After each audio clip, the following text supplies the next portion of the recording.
Chuck Koplinski from CBS 58. Kate Winslet, how are you this fine day? I'm very well. How are you? I'm talking to you. How much better could it get? Oh, And that's kind. we're gonna talk about Goodbye June. Boy, you're wearing a lot of hats on this one. You're acting, you're producing, you're directing from a script from your 21-year-old son, which is astonishing to me. So you've got the proud mom hat on too. Yes. This is really tricky material. It's about a family in crisis. It's funny. It's dramatic. It requires a real deft touch. How did you prepare for that? What did you draw from personally and professionally to achieve that? Well, um, yes, I did wear a lot of hats. And actually, I have to tell you, I didn't mean to wear that many hats. I was going to originally produce the film when my son first handed me the script, kind of sheepishly. It was like, oh, Mom, I've written this thing. Would you read it? I'm sure you probably think it's no good. And I was like, it's extraordinary. And I found it so moving right away. And it felt so present and real for me because he had been encouraged by a brilliant screenwriting teacher to write what you know. And his grandmother passed away in 2017, my mum when he was a teenager. And we all as a family, a big, huge family from all over different parts of the world, were able to come together and be there for her. And he was so struck by how his close relationship with his nana was only apparent because we all came from this one woman and we all had our own memories of time that we'd spent with her, and he as a grandson had his own very special memories of that. So he took that emotional backdrop and created this fictional story of the family that you find in Goodbye June.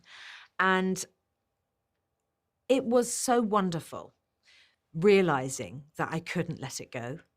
So at the end of a year of developing it and getting feedback and notes from me and implementing them in the story and really evolving as a writer as well over time, I just knew that I would have regretted it if we'd given it to somebody else. And also I wanted my son to be part of the experience. I wanted him to be able to see what it was like to create that on-set experience and for that family. And I was able to create a different working environment to any kind of working environment I'd experienced as an actor before. It was very uncluttered. I wanted to give Helen Mirren and Tim Spall as veteran film actors.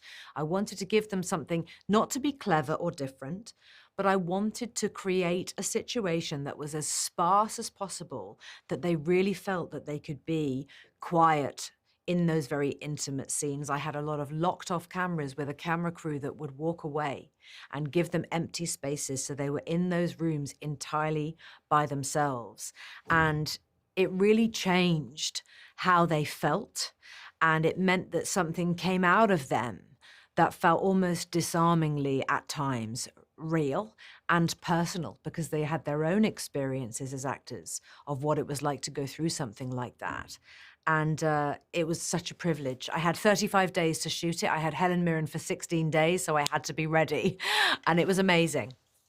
As funny as this sounds very similar to how Clint Eastwood works as well. Oh, Just letting wow. actors do their thing, and which is what you want to do. And your cast is incredible.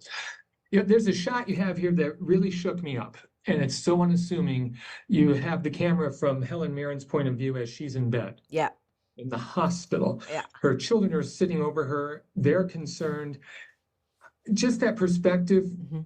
I found terrifying, Okay. absolutely terrifying. And Yeah. it just hit me and just knocked me on my heels. Just a wonderful choice there. Thank you so much. I really appreciate you noticing that because my cinematographer was really confused as to why I wanted to do that. He said, is it going to, he didn't, he was concerned it would look gimmicky. And I was like, no, we're Yeah. being drawn in. This is the moment when we need to be drawn into June's world.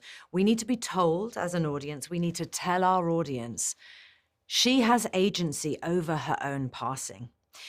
Everything that happens, everything that she's able to do in terms of pulling that family together comes from her, comes from her heart.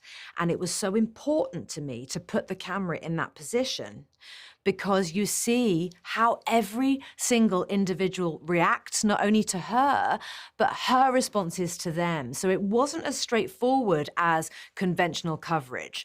And that's why I came up with that idea of our pillow camera in that moment. And in fact, we had built a sort of a half bed so that our cameraman could get really way back. He's quite a big, tall Scotsman, and he had to really get way, way, way back in that space. And so that we could get very close to the bed stopped halfway and his legs were dangling down so that we actually could step into where a bed would have been and make that shot work. So I'm really, really grateful that you notice it, because it was something that was very specific and important to me. No, we're running short on time. I just wanted to ask you, I read in another interview you wanted to keep this film very British. To an American, what does that mean? What did I miss? I'm hoping that you didn't miss anything, number one.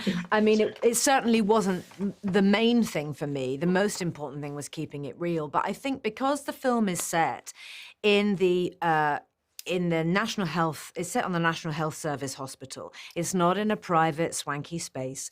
It's set in a part of England that is outside of London, slightly up north, and it just needed to feel suburban, simple, familiar to British people. The pub life, you know, Bernie eating the pork scratchings with his pint of Guinness. When Joe came up with that line, you know, I've never found a better culinary pairing than Guinness and pork scratchings. I absolutely peed myself laughing because it's just so incredibly real.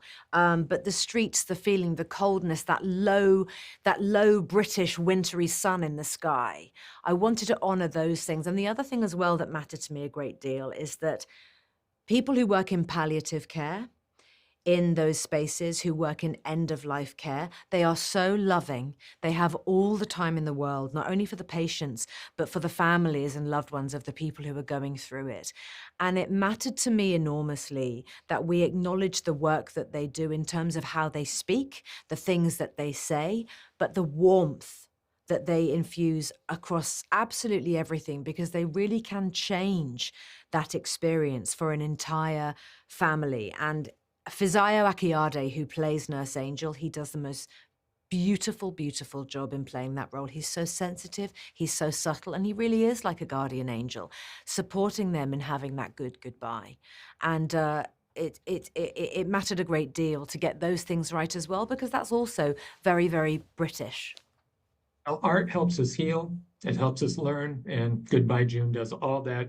Very moving. Kate Winslet, thank you for talking to me today. Thank you so much.